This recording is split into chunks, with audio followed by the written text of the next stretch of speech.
पूर्वी चंपारण जिले के केसरिया में जन सुराज पार्टी ने शनिवार को एक बैठक आयोजित की, जिसमें जिला संगठन के विस्तार और पार्टी को बूथ स्तर तक मजबूत बनाने को लेकर विस्तार से चर्चा की गई। आइए सुनते हैं पार्टी के चंपारण प्रक्षेत्रीय मीडिया प्रभारी संजय कुमार ठाकुर ने क्या कहा। आप सबको जन सुराज परिवार में सभी सम्मानित पत्रकार साथियों का हार्दिक अभिनंदन है, स्वागत है। आज केसरिया में हम लोग कार्यकर्ता साथियों से मशविरा करने आए। जिला का संगठन विस्तार का काम चल रहा है। आप सबको मालूम है, आदरणीय प्रशांत किशोर जी ने जिला की कमेटी घोषित करी है, जिसमें आदरणीय रविंद्र सिंह बेरुवार जी जो हमारे जन सुराज के पुराने साथी हैं, समर्पित साथी हैं, इन्हें जिला अध्यक्ष बनाया गया है। बगल में अभय शर्मा जी जो पहले मुख्य प्रवक्ता थे जिला के, इन्हें जिला महासचिव संगठन का दायित्व दिया गया है। और उनके बगल में मोहम्मद मिनहाज साहब हैं जो अक़लियती प्रकोष्ठ के, अल्पसंख्यक प्रकोष्ठ के जिला के सदर मुंतखब किए गए हैं। उनके बगल में अशोक राम जी हैं जो अंबेडकर मंच के जिला अध्यक्ष बनाए गए हैं। उनके साथ सामने बैठे हुए विनोद शाह जी हैं जो पहले भी किसान मंच के अध्यक्ष थे और आज भी जिला किसान मंच के अध्यक्ष बनाए गए हैं। मेरी बाईं ओर विजय कुशवाहा जी बैठे हुए हैं जो अति पिछड़ा प्रकोष्ठ के जिला अध्यक्ष हैं, बनाए गए हैं। और इनके संबंध में एक विशेष परिचय यह भी है कि मधुबन विधानसभा क्षेत्र से आप जन सुराज पार्टी के कैंडिडेट रहे हैं। आज की बैठक संगठन विस्तार के लिए है। जिले में प्रत्येक प्रखंड से एक उपाध्यक्ष और एक महासचिव मूल संगठन के लिए जा रहे हैं। और बाकी जो हमारे 9 प्रकोष्ठ हैं, जो जिसकी चर्चा अभी हमने करी, युवा प्रकोष्ठ भी है, उसमें कर्पूरी मंच भी है, कर्पूरी प्रकोष्ठ भी है। तो इस तरह से जो 9 प्रकोष्ठ हमारे बनाए गए हुए हैं, उनके लिए भी हर प्रखंड से एक एक उपाध्यक्ष लेना है। और इस प्रकार एक बड़ी कार्यकारिणी जिला की बनेगी। और उसके बाद उन उपाध्यक्ष साथियों को उन्हीं के प्रखंड में गांव से लेकर वार्ड कमेटी से लेकर पंचायत समिति, वार्ड समिति, मंडल समिति और फिर प्रखंड समिति का गठन किया जाना है। ये हुआ संगठन की बात। अब इसके अतिरिक्त अगर आप मौजूदा हालात पर चर्चा करें तो आप देख रहे हैं केंद्र और बिहार की सरकार सभी मोर्चों पर विफल है।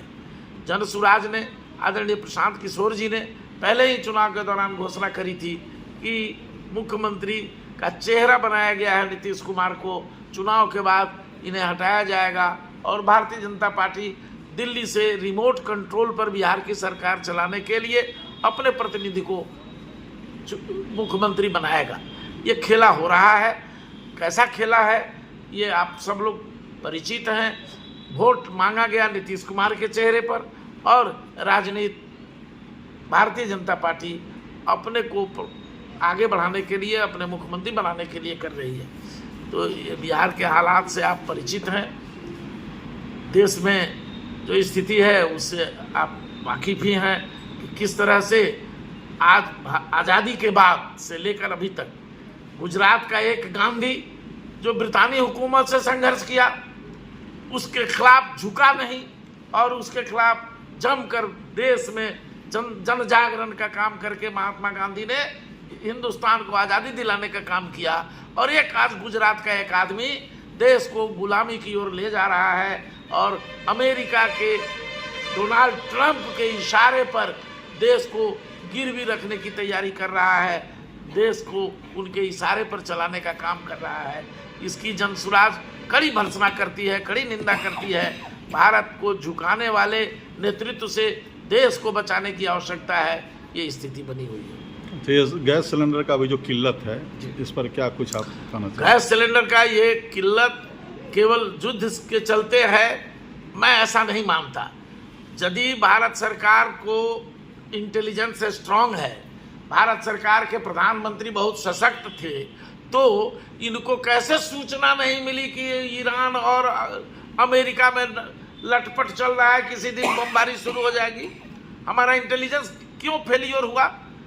यदि इंटेलिजेंस की सूचना इनके पास थी तो इन्होंने इस युद्ध के प्रारंभ होने से पहले ही गैस और तेल की आपूर्ति क्यों नहीं करा ली, उसके लिए खरीदगी क्यों नहीं कर ली? तब तो रूस का दबाव नहीं था। रूस तो दुनिया में सबसे सस्ता दर पर हमको तेल दे रहा है, हमको गैस दे रहा है, और हम ले रहे थे, क्यों नहीं स्टॉक कर लिया भारत में? तो ये एक सवाल है कि इनका, या तो इनकी मनसा भारत के नागरिकों को, महिलाओं को, आम आदमी को परेशान करने की है, अथवा इनका इंटेलिजेंस फेलियर है, इनके पास कोई वैश्विक घटनाक्रम की सटीक जानकारी नहीं है, जिस वजह से हिंदुस्तान आज परेशान हाल है।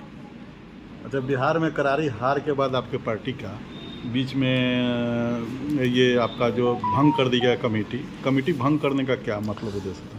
देखिए, करारी हार शब्द जो है सही है, हम आपसे अलग नहीं हो रहे हैं। हमारे नेतृत्व ने, हमारे नेता आदरणीय प्रशांत किशोर जी ने और हमारे तमाम जनसुराजी साथियों ने भरसक प्रयास किया जनता को, बिहारियों को समझाने का। बिहार में पलायन का दंश झेलना बिहार की व्यवस्था है। बिहार में बेरोजगारी चरम पर है। बिहार की शैक्षणिक व्यवस्था चौपट है, धूल धूसरित हो चुकी है। बिहार के लोग मजबूर हैं दिल्ली, गुजरात, अहमदाबाद, कलकत्ता, आंध्रा, तमिलनाडु, कर्नाटका, केरला जैसे प्रदेशों में जाकर रोजी रोटी करने के लिए, मजदूरी करने के लिए लोग को बुला के ले जाया जाता है ठेकेदारों द्वारा, कपड़ा का दुकान में रखने के लिए, कपड़ा उद्योग में रखने के लिए, और रख देता है बारूद बनाने के कारखाने में। अभी आपने सुना होगा, अपने जिला के तुरकौलिया प्रखंड के चरगाहा पंचायत के गांव में 8 लोग, मटियरिया गांव में, अच्छा, 8 लोग बारूद के कारखाने में काम कर रहे थे, विस्फोट हुआ और केवल मरे ही नहीं, उनका मांस का लोथड़ा केवल यहाँ आया है। एक भर अति डीएनए टेस्ट करने के बाद पहचान हुई है कि ये लोथड़ा फलाने का है। ऐसी स्थिति नरेंद्र मोदी जी के 14 वर्ष के 56 इंची वाले सीना के राज में हो रहा है, और उन्हीं के गुजरात में ये घटना, राजस्थान में घटना हुई है, गुजरात में बार बार घटनाएं हो रही हैं, लेकिन इस पर न तो नीतीश कुमार जी की कभी कोई शोक व्यक्त करने का को फुर्सत मिली, और न मोदी जी, न अमित शाह जी ने कभी शोक व्यक्त किया। जब बिहार देश के जिस कोने में भी घटना होती है, मरने वालों में अधिकांश बिहारी ही होते हैं। इसलिए ये इस चीज़ पर रोक लगाने के लिए ही आदरणीय प्रशांत किशोर जी गली गली, नगरी नगरी, द्वारे द्वारे घूम करके लोगों को जगाने का काम किया, लेकिन ये सरकार 10,000 रिश्वत बांट करके वोट ले ली और जनता धोखा में फिर पड़ गया। अच्छा, अगला रणनीति क्या है आपके? और आपने जो एक सवाल किया, जो संगठन को भंग क्यों किया गया, तो हर पॉलिटिकल पार्टी की अपनी समझ होती है कि जब भी हम चुनाव लड़ते हैं या कोई बड़ा आयोजन करते हैं, इस तरह की स्थिति आती है, तो हम अपने संगठन को के पदाधिकारियों को कुछ दिन के लिए निलंबित करते हैं और फिर हम नए संगठन का निर्माण प्रारंभ करते हैं। तो जो हमारा संगठन अभी सस्पेंड किया गया था, उसके आधार पर नया संगठन बना है, जिसका परिचय मैंने आपको दिया है, और अब गांव से, प्रखंड से लेकर बूथ तक हम 6 महीना के अंदर अंदर पहुंचेंगे, और इतनी तेजी से हमारा संगठन निर्माण का काम हो रहा है, जेन्युइन जनसुराजियों को लेकर हम पदाधिकारी बनाने का काम कर रहे हैं। इसलिए संगठन का यह पुनर्निर्माण का दौर चल रहा है। अगला रणनीति क्या होगा? हमारी रणनीति, हम पूरी तैयारी में है और हम संघर्ष हमारा जारी रहेगा। हमारी बातें जो जनता नहीं समझ पाई है, हमारे नेता आदरणीय प्रशांत किशोर जी की सोच को जो बिहार के लोग नहीं फॉलो कर पाए हैं, उन्हें पुनः बताने के लिए ही हम लोग घूम रहे हैं और समझाने का अंततः प्रयास किया जाएगा।